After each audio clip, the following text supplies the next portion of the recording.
মানে এত বড় একটা ফেক নাটক করতে বলছেন আপনি?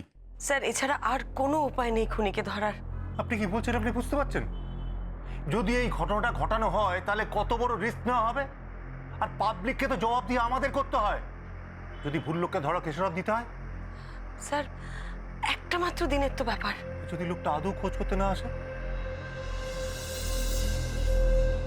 আমার মনে হয় না এরকম হবে স্যার। আর যদি হয় তার রেজাল্ট কি হবে আপনার জানা আছে? ওই দেবাশিস সেন আমাদের নামে মামলা টুকতে পারে, হিউম্যান রাইটসে যেতে পারে। আর যাবে নাই বা কেন? এটা তোর প্রেস্টিজ ম্যাটার। সেটা হবে না স্যার, সে গ্যারেন্টি আমি দিচ্ছি আপনাকে। আপনার কি মনে হয় আপনার এই প্ল্যান কাজে দেবে? মনে হয় বলেই তো এত বড় ঝুঁকি নিতে চাইছি স্যার। এখন আপনি যদি পারমিশন দেন তাহলে এতগুলো খুন আর একটা খুনি স্যার এইভাবে ছাড়া পেয়ে যাবে?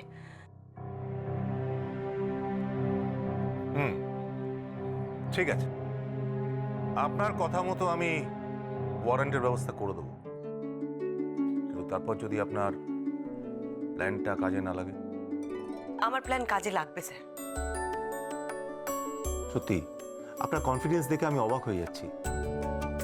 এই ছিটেফোঁটাও যদি ওই চৌধুরীর মধ্যে থাকতো। বোগাস।